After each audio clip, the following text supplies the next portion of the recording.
And welcome back, everyone. So just to let you know, Steve isn't with us today. He has gone to his hometown for a funeral for a family friend. So he won't be joining us today. He'll be back on Monday. And so it's just me today. So if you have, so your targets, if you could send your targets to me, but if you could just help me if I forget, if I lose track of them, if you just let me know if I've forgotten yours. All right, now, so let's begin by going into your superpower state. So take a deep breath and either close your eyes or leave them open, whichever you prefer, and go into your superpower state. So either by repeating your word or phrase, or by using your anchor, or by focusing in on everything you love about your subject. And start to feel your heart opening, your chest expanding, allowing that light, that energy to shine out from you. Very good. And now allow that light or energy to spread down to your toes, up to the top of your head, and out to your fingertips. So you're now full of that light, that energy, that love.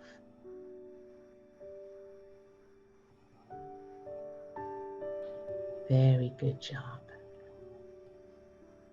And now allow that light or energy to fill each of the 50 trillion cells that make up your body.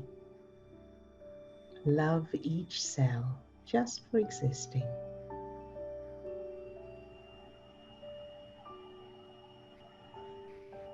Very good.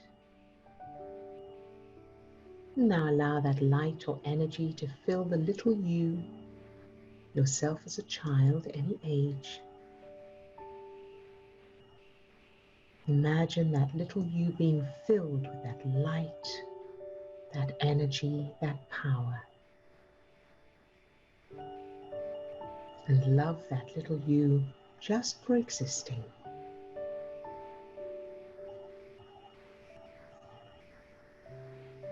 Very good.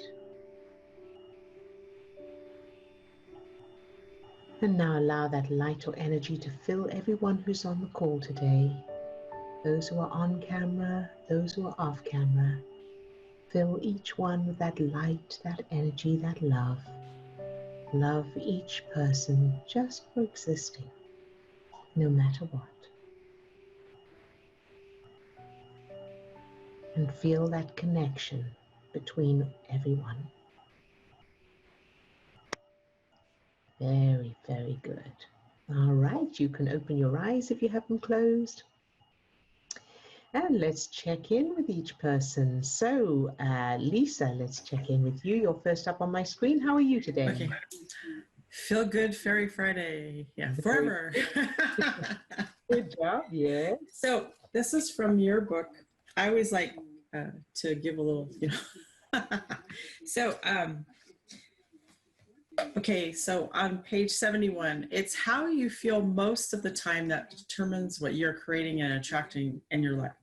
So I love that because this morning I was watching a mini Abraham Hicks subconscious cleaning, and it was interesting because she tells a story.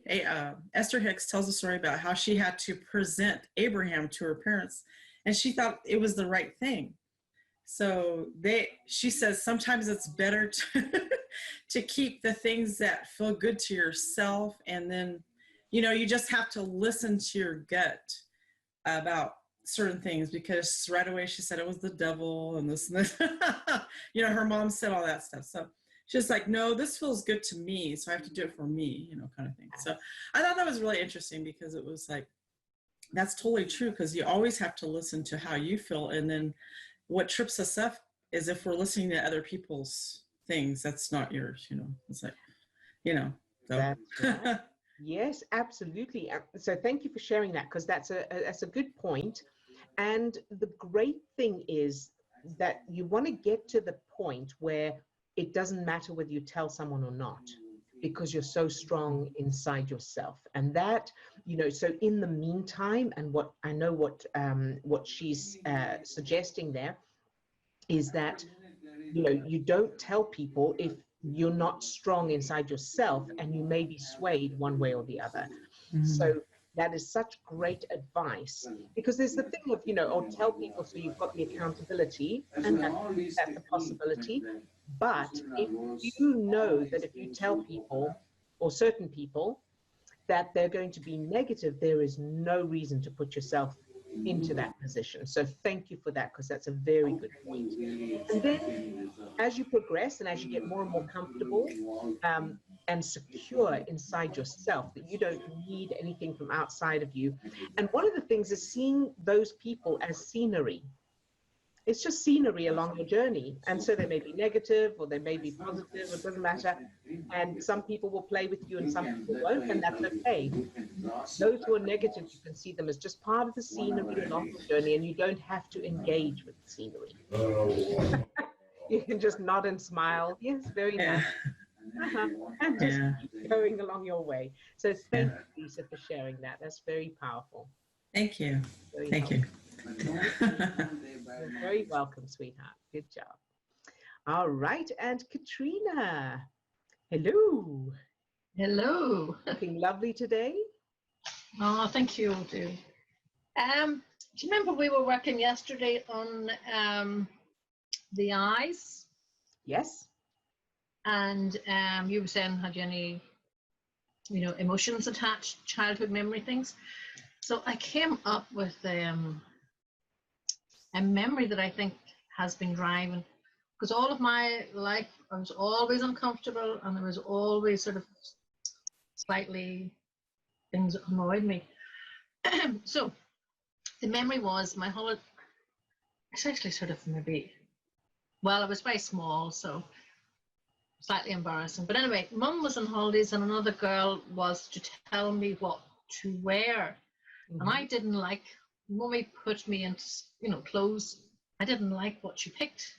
Right. So she went off on holidays and this other girl was saying, right, wear this. And I thought, no, you're not my mother.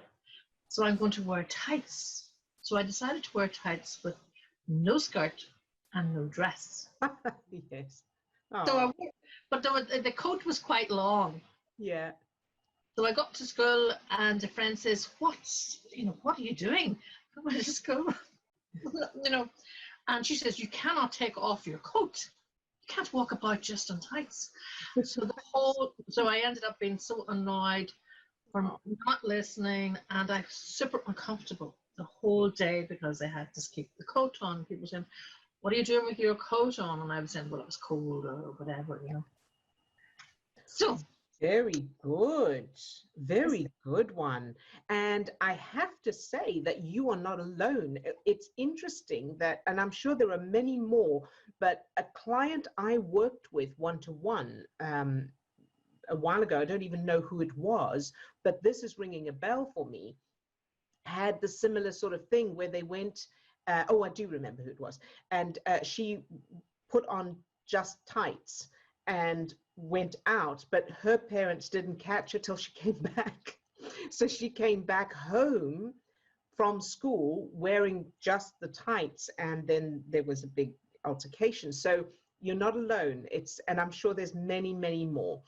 So let's have a look at that. So stepping stone. Let's put. Let me ask you first of all how it feels right now when you think of it. Well, but no, I'm grand. It's funny or it's humorous. Yeah, it is cute. Okay, very good. And so what, if you were to wave a magic wand, what ideally would you like to have happened?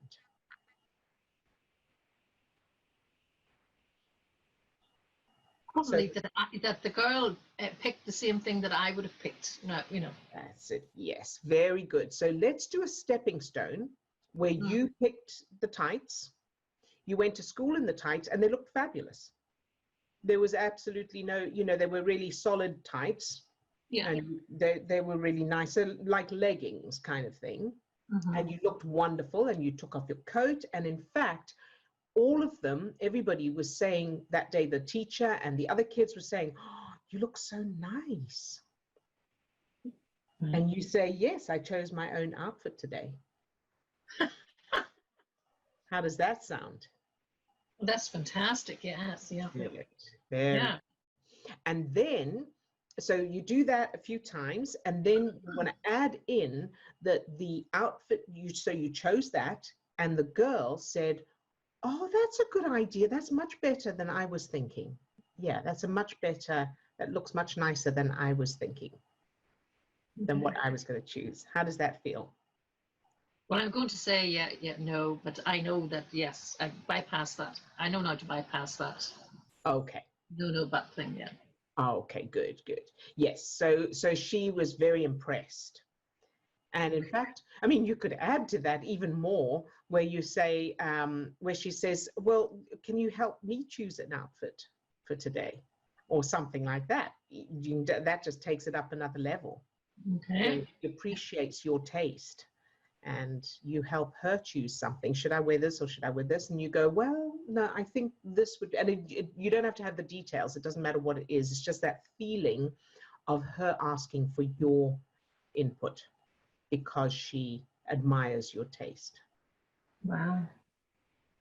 Sound good? Yes, perfect. Good, very good. Well done. And was there anything else that you wanted to add? But is that a stepping stone and then new memory? This is the new memory. There is no stepping stone. Right. So you don't need to say, that's why I asked, first of all, how you were feeling about it, in case there was a need for a stepping stone. But it seems that it can go straight to that new memory. Oh, fantastic. Yes. Right. Okay. Thanks, Amelia. You're very welcome, Katrina. Yay. And thank you for sharing. All right. And Swasti. Hello. How are you today? So I wasn't here yesterday, and the reason for that was, so I told my parents about the neuroscience thing. I wondered if that was the reason. Yeah, I didn't get a good response. Okay. So I have to do the exam on Monday, but I spent a week basically not revising for it. So I feel very like shaken up, like, oh my God. But my dad, like, he approached it in a nice way. So he said, like, this is a learning opportunity, don't like run away from something you're afraid of. So I said, yeah, fair enough, like, yeah, but I don't feel very prepared at all, and I've got until like 5 o'clock today if I want to reschedule it. But my parents are like, no, you've got to do it before the 15th of August, the 13th of August, when the results come out, so that you can see if the unis will like take that score, the new one. But I know they won't take it. But I can't explain it to them. Okay. So I'd rather I reschedule this test and actually give it like what I can, because I know that I can get better. Right. I can actually see like improvements, and I know what to do. Okay. But I just need the extra time because I skipped a week.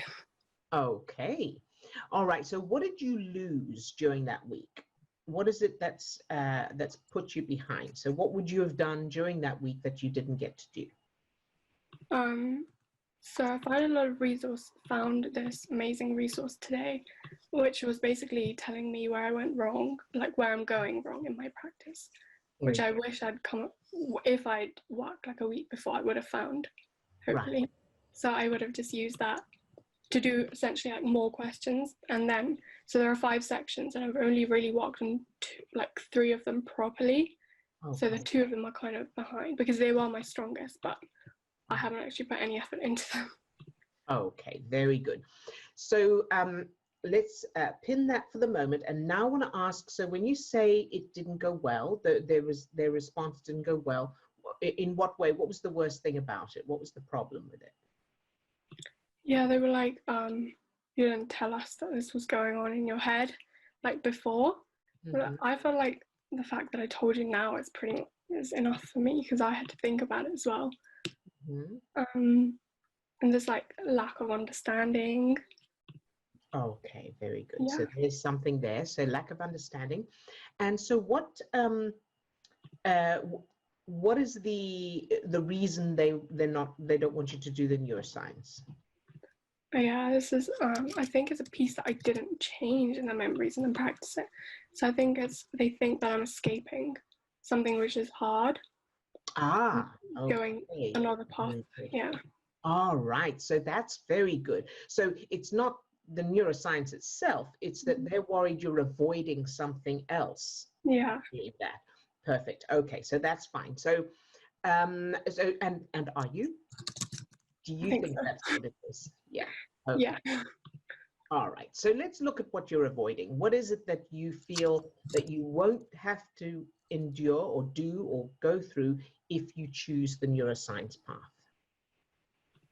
Yeah, probably this exam. It's just a pain. So that's what it is. So presumably you could do this exam and you could still do the neuroscience as well. Yeah. Okay, very good. So this is fantastic. Good job, Swasti.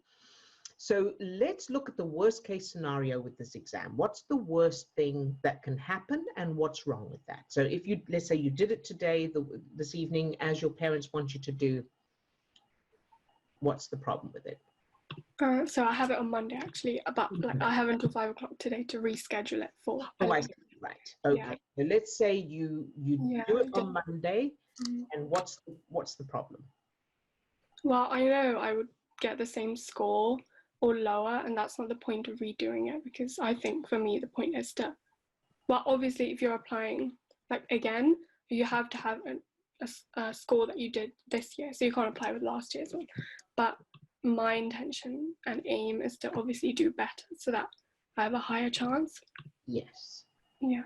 And so let's say, but your parents don't want you to reschedule. They want you to do it on Monday, right? Yeah, because they have plans and they're like, oh, it's my sister's birthday as well on Monday.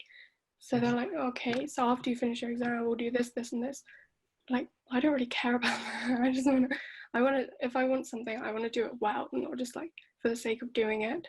Okay. And when you told them that, what was the response? They were like, oh, we know you can do it. And I thought, but you don't know, because you don't know anything about this exam. You just know that I have to do it. Okay, very good. So how did that feel? I think it's the same, like lack of understanding, lack of trying to understand as well. Yeah. Okay. All right. So let's go back to where in your childhood did you feel that lack of understanding? And it may or may not be your parents. It could be somebody else or something else. And it could be to do with anything. It may not be schoolwork. And it'll be the same feeling. I'd say probably like teachers at school. Yeah. Or like a couple of teachers who wouldn't really, like if you had some issue, they wouldn't really understand anything. Okay. No matter like what you said. All right. Okay, so let's do this little stepping stone. So, in fact, first of all, so Steve and I are realizing that technique he came up with the allowing, or the two sides of the coin, that may well be the most powerful way of getting to the point where you can change everything else quicker. So we're going to try doing that first. So I want you to think about the lack of understanding and before we do, actually, just to home in on exactly what's there, if your parents had understood, but there was no option to change, to reschedule. So the thing is on Monday, there's no option to reschedule, but your parents understood and were supportive. How would you be feeling now about doing it on Monday? Pretty much be feeling the same, because I still feel quite unprepared. Okay. All right. So, and just bookmark, pinning that understanding for a minute, and if you were, let's say you had to do it, what's wrong with being unprepared? So I know about the score. So let's say you get the same score or you get a lower score. What's the problem there? What's wrong with that? Probably like the same thing happens where I don't get interviews. Okay. Or yeah. And what's wrong with that? Just like failing again. Good. And what does that mean to you? Because failing again is just what it is. It doesn't mean anything in itself. So Yeah. what does it mean to you? I think it's just like disappointing my parents and myself. Right. And anybody who knows about this situation. Yes. And so because if you fail that, you could still go the neuroscience route. Is that right? Mm-hmm. Okay. So it's not kind of the be all and end all of life in general. Mm-hmm. Right. So that feeling of disappointing people, disappointing your parents and disappointing yourself, I want you to just allow that to be there right now. So let's say you failed again and you're disappointed, they're disappointed. And can you allow that to just be there, that feeling of disappointment? Mm-hmm. You can? Very good. And I want you to pull back and observe it, what it feels like. So what kind of feeling, you don't have to say what it is, but just notice the kind of feeling it is, what's happening in your body, what's happening in your, where do you feel it in your body? How big is it? How spread out is it? Or is it in one particular place? Just notice the qualities of that feeling. Can you do that? Yeah, so my head, I would say, lower back and legs. Very good. Good job, Swasti. And so just notice it and allow it to be there right now. Can you do that? Yeah. Very good. Good job. And now I want you to see if you can pull back a little bit and have and put the feeling in front of you. And as you do that, do you notice any qualities about it that are, you know, if it was an entity or a person, what kind of qualities would it have? So it could be a visual, it could look like something or feel like something or have a texture or have some sort of audio. What's there if you were to separate yourself from it and just have it in front of you? It's like a muddy brown splotch. Muddy brown splotch. Very, very good. So I want you to notice that muddy brown splotch and have that still with that feeling of allowing, just allowing it to be there. You're not going to wrestle with it. You're not going to make it go away. And as you do that, I want you to ask it in your mind, ask that muddy brown splotch what it needs or what it wants. And see, and if nothing comes, that's also okay. That the first thing that comes to mind. It just says, I don't know. Okay, don't know, that's okay. So now I want you to think of sending that, so go into your superpower state right now. Can you do that? Get that light going, fill yourself with that light, that love. Mm-hmm. You got it? Good job, Swasti, very good. Amp it up a little bit and fill all of the cells of your body with that love, that light. Love each cell in your body just for existing. You got that? Yeah. Good job. And now I want you to shine that light, that energy, that love at that muddy brown splotch. Can you do that? Mm-hmm. Good. And what does that muddy brown splotch feel now as you're aiming that, as you love it just for existing, no matter what? It turns into a red heart. There you go. Very, very good. And so that red heart, where would that red heart like to live? Just anywhere it wants. Anywhere? In the garden, on a shelf. Perfect. Very good. Good job. So now whenever you worry about disappointment, disappointing your parents, disappointing yourself, I want you to think of that red heart and that it's living happily in the garden or on a shelf or wherever it wants. All right? Okay. That's step one. So now let's think about that test on Monday, that exam. And let's say you fail. Okay, so let's say you have to do it on Monday and you fail. So you get the same score or lower. And what's there now when you think of that? It's like, you know, when you get like I don't know what it's called, but like muscle contractions in your legs. Yes. I don't know what that's called, but that happens. Okay, very good. So think of those muscle contractions and send that light, that love, that energy to them, exactly as they are, even if they continue to do the contraction thing. It's just part of you expressing itself, and love it exactly as it is. Are you able to do that? Yeah. Very good. Good job. All right. So now let's go back to the exam. And so you do the exam and you fail. So you get the same score or lower. And what's there now? Yeah, seems to be okay. It's okay. It's okay. Very good. Very good. So now send that love, that light. So make sure you're filled with it first. Send that love, that light, that energy to the exam itself, if you do it on Monday. To you, if you fail, love that version of you anyway. Because the truth is, you are not your results. Mm-hmm. You are an amazing thing all by yourself. Right? And what you do has nothing to do with who you are. Yeah. Right? So love you, that version of you, even if she fails, just exactly as she is. Can you do that? Yeah, I feel like butterflies in my stomach, but I can like fill that person with a light, that version of me, but just Okay, like the feeling.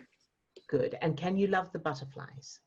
Can you imagine it as literally butterflies? And what color are they? Yeah. Good, good. What color are the butterflies? Like a teal blue. Nice, very nice. Can you love that? Yeah. Good job, sweetheart. You're doing brilliantly. Very, very good. And now I want you to think of your parents and their reaction to first of all, to failing the exam. So you failed the exam and you got the same score or lower, and your parents react however they would react. And can you maintain that state of love? Can you keep them filled with that light, that energy, that love, even as they're reacting? Yeah. Very good. Good job. And now I want you to imagine that you postpone the exam, you reschedule it. And I want you to imagine your parents reacting badly to that. And are you able to just maintain your state and keep them filled with that light, that energy, that love, no matter what? Yeah, so my heart starts beating faster, but I can love that. Good. That's it. That's perfect. So for everybody watching as well, as you get reactions, whatever those reactions are, allow them and love them. That's the antidote to all of it.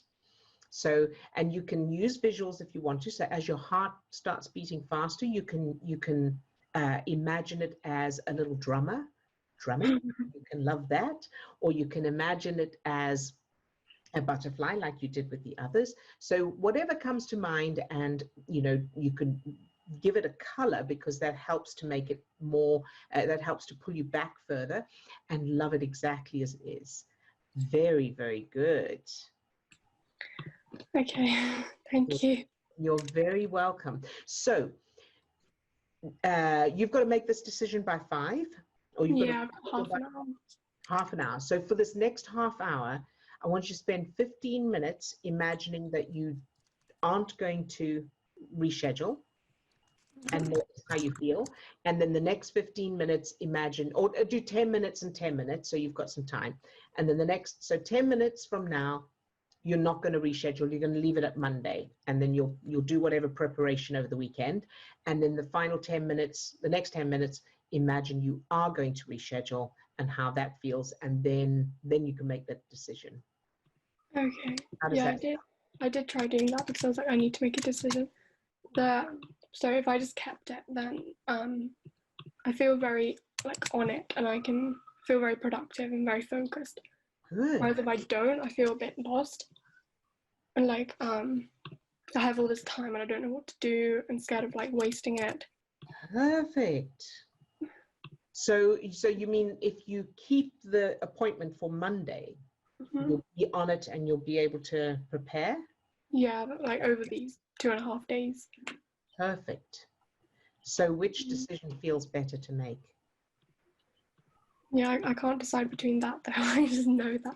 I just know how they both feel, but I don't know which one to choose. So from what you're saying, it sounds like keeping the appointment where it is, keeping the exam where it is, feels more empowering and stronger because you know that you know what to do over the next 2.5 days. Whereas rescheduling it, you've got that feeling of, I've got so much time, I don't know what to do. Yeah. Okay. Then I would get then I might get like a worse score, which I don't want to get. So let's look at that. So so you want to be making it strategically, the decision strategically, and of course it's got to feel good, but not out of fear. Yeah. Whichever decision you make, you don't want to be making it out of fear. All right. Okay. So how does that feel now? Do you feel you can make that decision now, or do you need a little bit more help?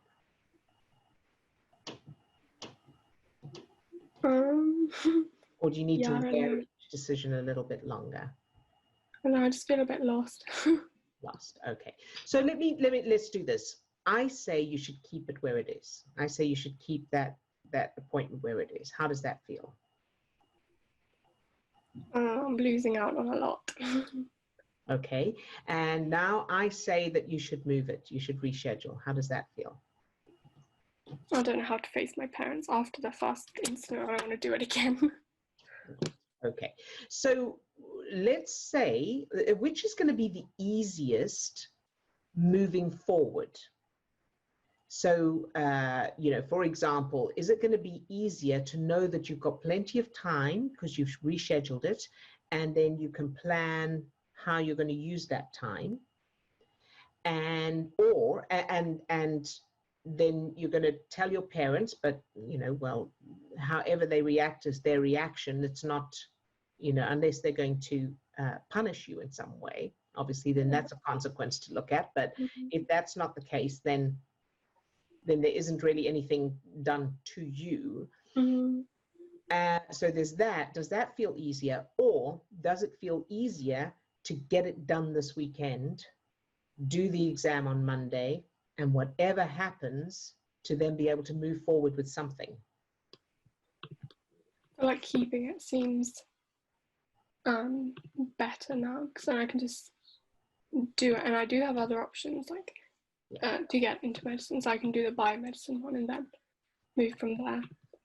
And if I did it, and if it's better, then I can use it for where I'm supposed to use it, like in the short term. Good. Okay. So if you were to keep it on Monday, what would you do after this call right now? I would just continue studying like I was the whole day. Okay. And do you have a plan? Yeah. Good. So you know exactly step by step what you're going to study and how you're going to do it? Not like very detailed step by step, but I know I have to do this mock and then mark it and then look at where I need to improve and da. Good job. And then what would tomorrow look like for you? Saturday. It's kind of the same repeated process, just doing like the mocks, marking them, improving on it. Very good. And how does it feel when you think of doing those? I feel like I'm getting nowhere. I'm just kind of stuck. Like with the score, it just keeps going up and down, up and down. And I have this hope and this expectation that I'm going to improve. Suddenly there's going to be a big jump, but it doesn't seem to be happening. I don't know how that's going to happen in 2 days. All right. Very good. So let's look at that, because that's important. So from what I'm hearing, you need to give yourself a break. You need to be okay with you, whatever results you get. So your parents, that's a separate thing. They're separate people. And of course, you've learned it from them. But what you want to do is you want to get to the point where you get a good score, you don't get a good score, you're okay with that. Okay, so you need to get to the point where, because here's what will happen. As soon as you're able to be okay with whatever score you get and start enjoying the process instead, your score will improve. Because apart from anything else, your prefrontal cortex will be online, so you'll be able to use your cognitive thinking. Does that make sense? Yeah, there's this one section I do really enjoy. Good. Actually, a couple of them. Wait, okay, so the ones I've been working on, I do enjoy, but the ones I haven't, because I don't like them, I haven't been working on them and I don't like them. Okay, good. And what don't you like about them? Well, they're very complicated. It's like, so there's like logic puzzles, these big tables, and you've got to extract the information under 15 seconds and then answer the question. Okay, so it sounds challenging. Mm-hmm. All right. So I want you, here's a suggestion, is decide that those you're not going to do well with. Okay. Okay, and be okay with that. So you're not going to do well with those. That's going to cause you to fail, and that's okay. So after you've, let's say you've done the exam, let's say you failed, what will you do next? Do that biomedicine route to medicine. And how does that feel? It feels okay. Like there's nothing wrong with it. It's just a bit like 2 years longer. You learn from that, so it's fine. And am I right in thinking you don't like medicine at all? No, that's not the case. I enjoy. Okay, so that's good. So what we want you to do is be focused on what you love, what you enjoy, no matter what score you get. Okay. Okay, so because here's the thing, what we enjoy, we're good at, and what we're good at, we enjoy, because we're constantly getting that dopamine hit. Yeah. All right.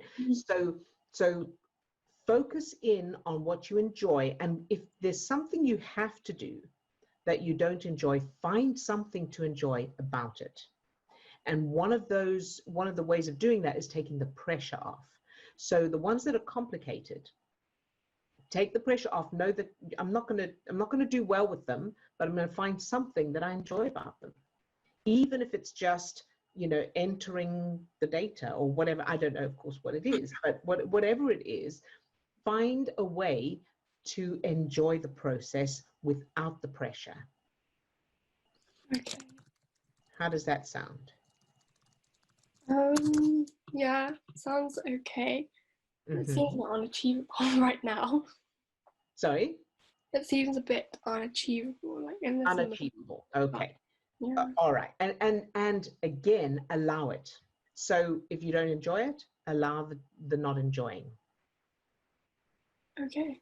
Okay. So now let's look, if you did reschedule, is dealing with your parents and or the worry about your parents' reaction and having too much time in your hands the only downside to rescheduling? No.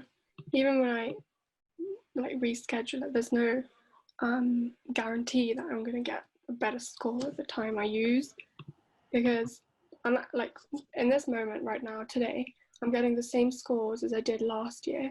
And I did 2 months of prep then, and I've done literally 2 weeks of prep now. Right. Like if you combine the practice, just the practice bit. Okay. So I don't know what this extra time I'm going to do, but it feels much calmer to have that. And it feels more normal, because normally people spend the amount of time I would take if I rescheduled it. Okay, so I'm not sure which you're saying feels better. Rescheduling it? No, so if I rescheduled it, it would feel like more like a normal person. Yes. Because I would take the same amount of time to prepare for this exam as most medical students. And is that not good? Yeah, that's good. Okay, so that's rescheduling it. Mm-hmm. Okay, so then let's say you reschedule it. How does that seems to be make the most sense then? No, because there's no guarantee of still improving that score because the score's just going up and down. But if you're taking the same amount of time that people normally take, would that not give you a better preparation?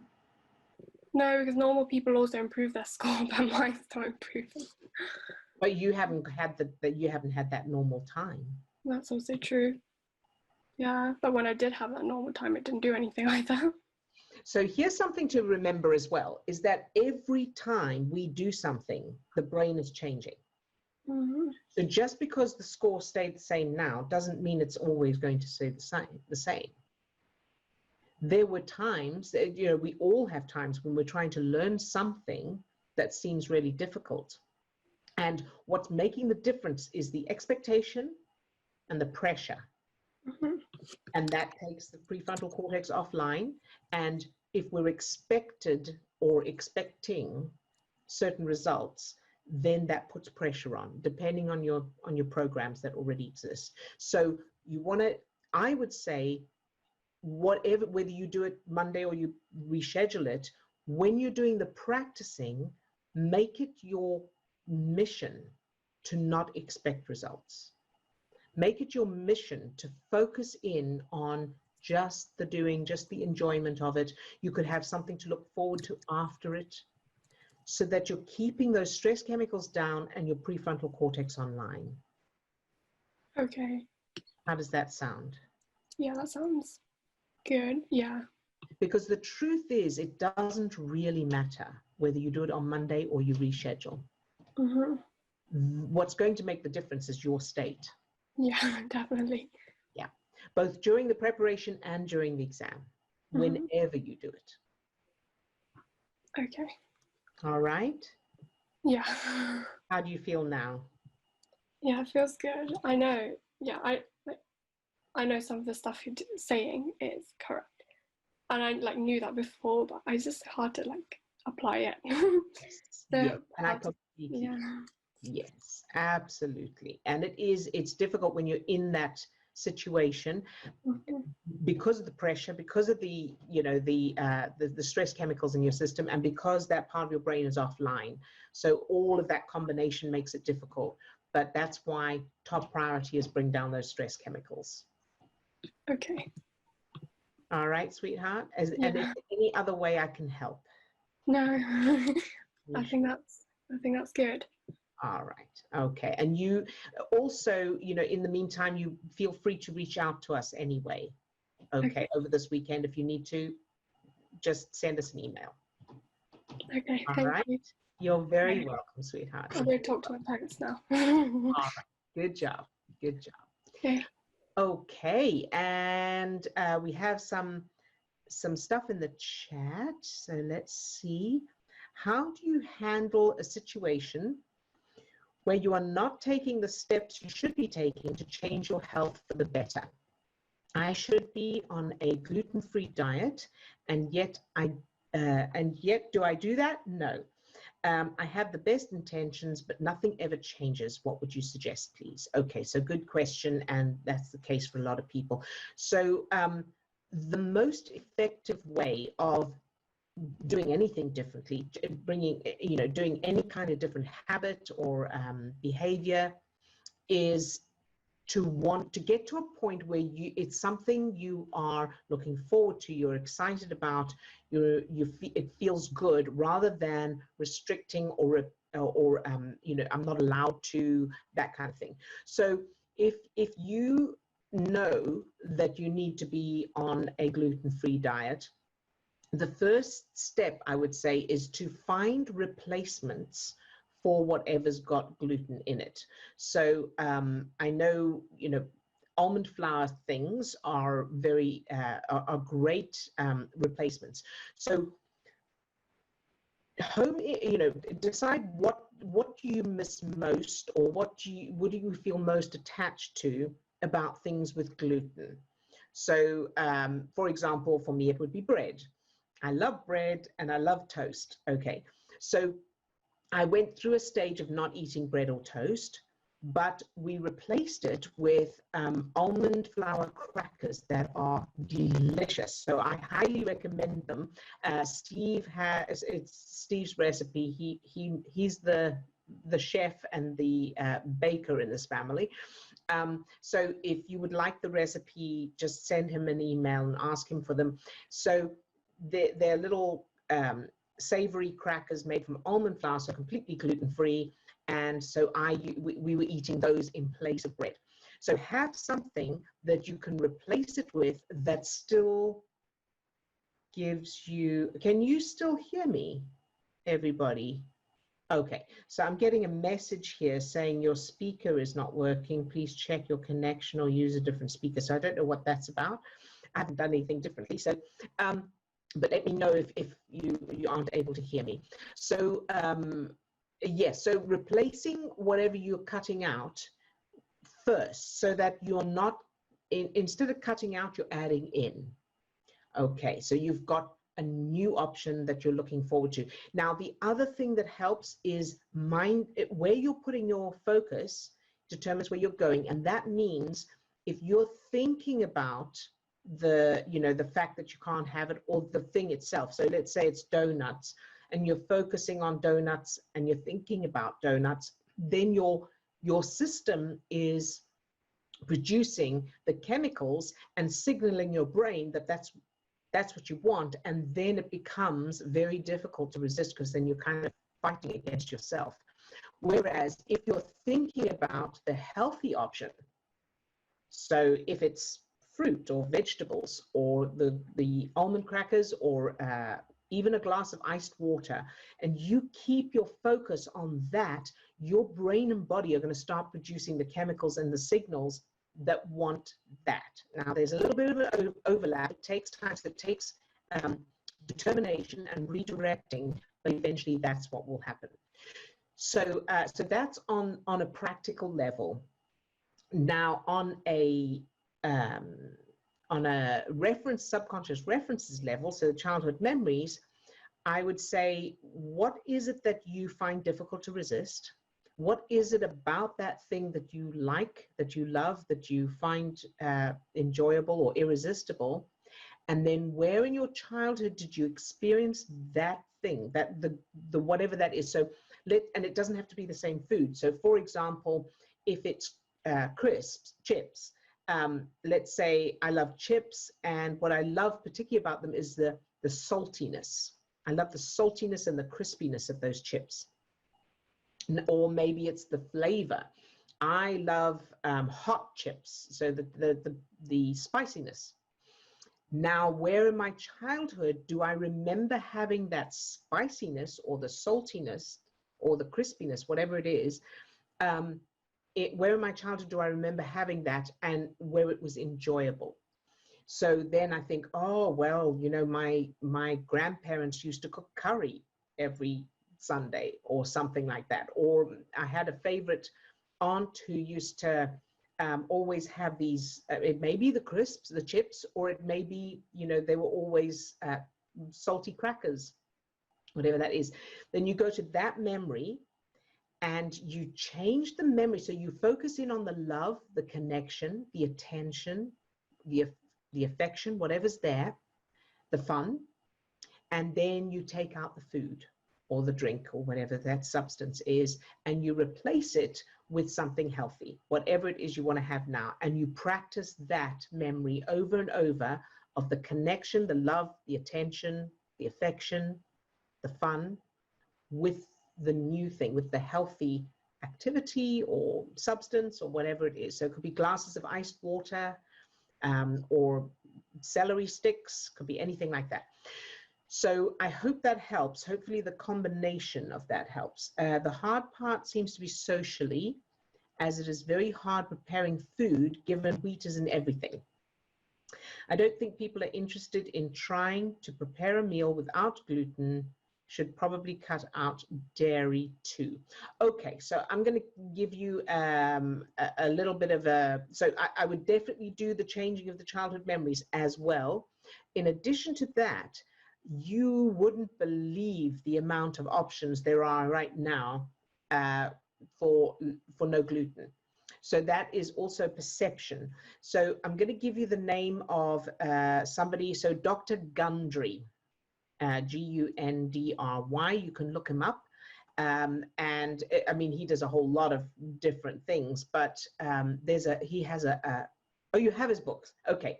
So you have his book. Okay. So he has recipes and you can find them online. You can just look up online Gundry recipe, and all of his recipes are gluten-free, and some of them are, a lot of them are dairy-free as well.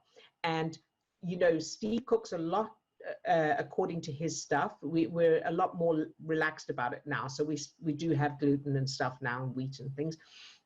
But Steve's son is very strict with Gundry's stuff. So no gluten, no sugar, I think no dairy, if I remember correctly.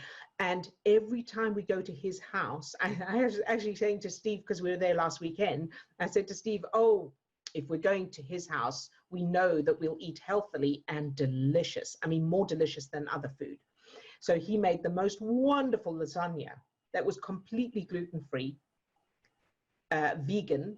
So it was, but it was so delicious, I couldn't stop eating it. And then ice cream as well. Again, more delicious than regular ice cream. No sugar, no dairy, vegan. So so get into the mindset first, and then try out his recipes and just see. I mean, the almond flour bread is absolutely delicious. So there are options. So it's first of all getting that mindset from restricting myself to adding in. I get to add in healthy stuff, and perhaps don't even restrict it first. Keep the other bread and then start adding in the healthy options as well, perhaps from his recipes. There's cake, there's all kinds of delicious stuff. So, you know, start adding in his stuff as well as the other stuff. Promise yourself that if you have this healthy thing, this delicious healthy thing from his recipes, then you can have a whatever you want with the gluten, with the wheat to start with, and then slowly decrease that and increase the healthy stuff and then decrease the unhealthy stuff, but change those references as well. All right, because there may also be references for I'm not allowed, I can't, you know, restriction, that kind of thing. Wonderful, Odile. Thanks so much. It all feels quite overwhelming. Okay, so good job. So you're very welcome, but also start with one thing.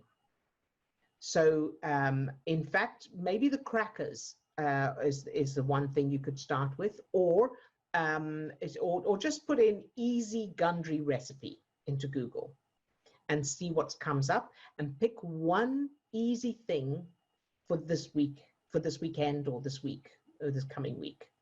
And that's all. So you're not going to do anything else. You're not going to study anything or try and make a lot of things. You're going to add one healthy thing to your diet for this weekend, this week, without giving up anything else.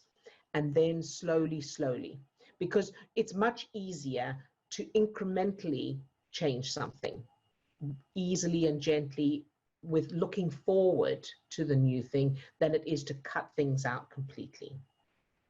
All right. And send love to the food, Lisa says. Yes, that's another good one. Very good. And that makes good sense to tackle this slowly. Absolutely. Absolutely. Because with any new changes in our lives, you know, we're going to get kickback, because that's just life. You know, when you try and make a big change, you get big resistance. But if you make incremental little changes and you make sure that you're enjoying it little bit by little bit, it's much, much easier to stick to and to make it permanent, or at least long lasting. So I hope that helps. All right, very good. And let's see if there's anything else. Was that all? Oh, can you please share the video link to the flipping coin process? Now, I would if I knew which one it was. So I think when Steve edits this, he can put it in the show notes which episode it was. But also, if you go to the page where all the episodes are, and you just skim through the show notes, it'll probably be in there as well. All right, so that's you can get that in the meantime. And is that all? Okay, it looked. Oh, Sylvie says episode 77. Thank you very much, Sylvie. So, Amy, it's episode 77. Thank you so much, Sylvia. Appreciate that. It does make sense. Thanks. You're very, very welcome. Okay, so let's do some targeting.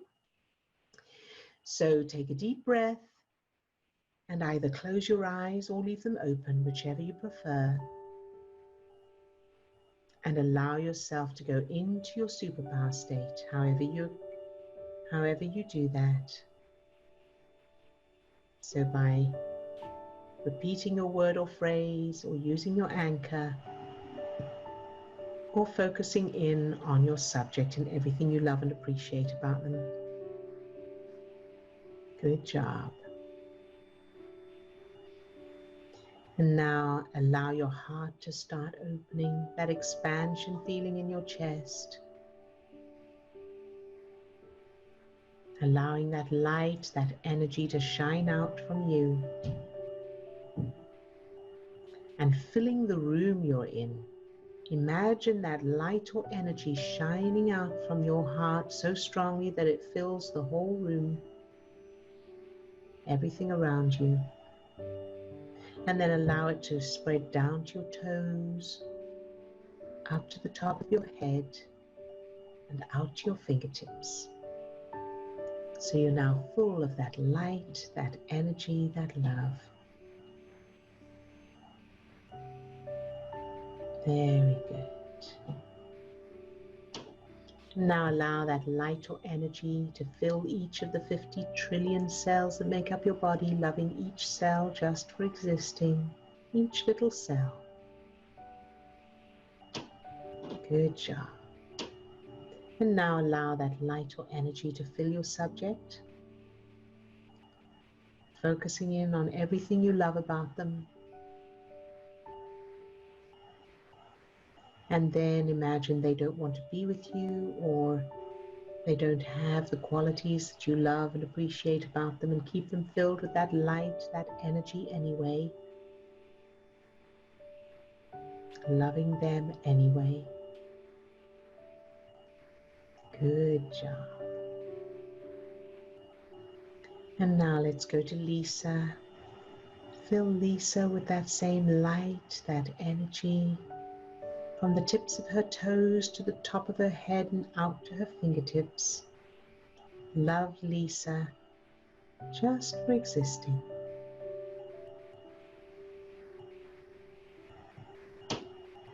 Very good.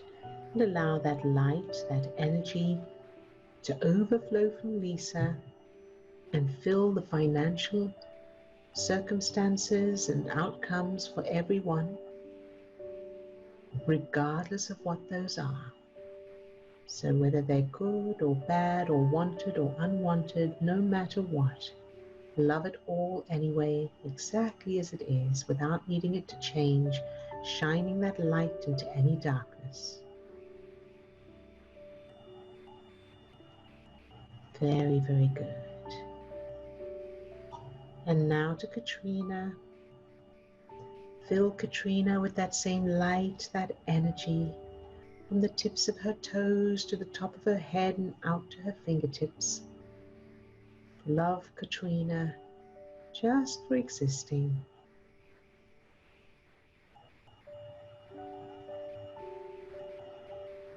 Very, very good.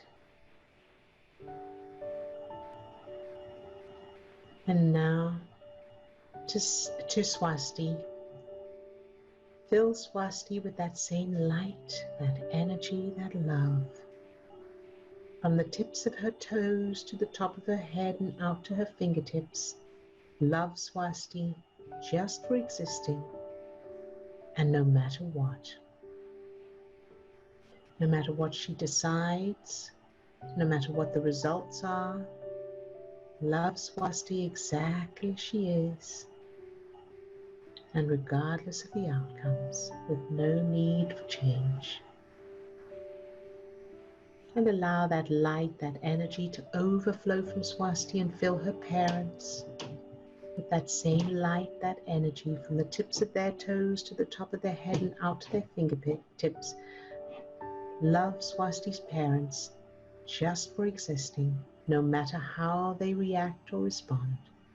Love them anyway, shining that light into any darkness. Very good. And now allow that light, that energy to fill everyone who's off camera today and everyone who's watching the recording. Love each one just for existing, no matter what. Very good. And now think of yourself later today, whatever you'll be doing, experiencing. Love that version of you exactly as you are, no matter what. Filling that version of you with that light, that energy, and sending, loving that whatever it is, no matter what. Filling it with light and energy and love. Very good. And pick a target in the world or in your life and fill that target with this light, this energy, this love. Loving it all exactly as it is. Very, very good. And you can open your eyes if you have them closed. And I remembered I received an email this morning that I meant to answer. So I just want to answer this now here because it may help others as well. And the question is, I wanted to ask you a question. What should we do if we feel anxiety, even from things we look forward to or feel excited about? I've read that if we are stressed or happy because of something, there are the same hormones, but how to change the anxious, scary feelings when we actually look forward to something. So great question. And here's what makes the difference. It's our conscious mind interpreting what this means. So for example, if you go on a roller coaster, or you're about to go on a roller coaster and you love roller coasters, or you're about to meet someone famous who you've always wanted to meet, or you're meeting someone you fancied, your brain and body will produce those chemicals, including adrenaline, that speed up your heart rate, that make you feel a little bit jittery. So you'll feel that stimulation. Now, what makes the difference is where you're putting your focus. So if you're going on a roller coaster and you like roller coasters, you're feeling that feeling, and you know that that feeling is because you're going onto the roller coaster, and so it's an exciting feeling. Or you're going to meet someone that you want to meet, and then you've got that buzziness and that the things you like about them and how excited you are to meet them and what it means to you and all of that. Now, if on the other hand, you're in that same situation, but your focus is going on, oh, I don't know if I'll make it, or, what if the roller coaster breaks, or what if this person doesn't like me? Then you're changing that chemical state. So yes, it starts out with the same chemicals, but where you're putting your focus and the meaning you're giving to it will change that chemical state accordingly, either adding more stress chemicals or more feel-good chemicals. So I hope that helps. So the answer is, number one, check where you're putting your focus. So when you think of the thing you're excited about, notice where you're putting your focus. Now, the other thing that can happen is, I'm excited about this thing, I'm feeling the reaction in my body of excitement, and now I'm worried about the reaction in my body. And then I'm pumping more stress chemicals in. So now I'm thinking, oh, I'm feeling nervous. So I'm giving meaning to that feeling. I'm feeling nervous and I'm scared. Then, of course, then you're literally changing your chemical state in the moment. It doesn't stay the same. Or you think, I'm so excited about this thing. I can't wait for it. This is what I love about it. All the things you love about it, all the things you're looking forward to, then you're adding feel-good chemicals to the mix. Okay, so the first step is check your focus. Make sure that you're focusing on why you're excited, what you're looking forward to, not on the feelings in your body or the things that you're worried about. And then, of course, the second part is changing the childhood memories of fear. So, where in your childhood did you feel fear? And it may have nothing to do with the topic. So different topic, same feelings of fear. Make sure those are changed. In addition to that, change your family's experiences of fear as well. So, the generational stuff. So your parents, your grandparents, how that fear existed, if that's the case, make sure that all of that is changed. And then in the moment, keep redirecting to those new memories of excitement and love and fun and safety and all of those, whatever new memories are there, keep redirecting to that. Now, also something to point out is none of this is, it's pretty good, it's pretty fast and effective, but none of it is a magic pill. So it's not like you do that and then you never have fear again, right? So just like you can't just run around the block and then be ready to run a marathon. It's a process. Now it improves, it gets better over time, it gets better and better, but it's still a process. So when you do those things and then you feel fear again, it doesn't mean those things didn't happen, or didn't work rather. It just means you need to just keep practicing, keep doing it again and progress. Okay, so just see it as progress. So I hope that helps to answer that question, and I hope it helps others as well. Thank you very much, Nadil. That was an amazing explanation. Have a wonderful weekend. Thank you, sweetheart. I'm so glad that helped. And you have a wonderful weekend as well. Everybody have a lovely weekend. And we will see you back on Monday, same time, same place. And I will create a new booking link, and that will come out to you by email. Lots of love to all of you. Keep practicing. Keep looking after yourselves. Bye-bye now.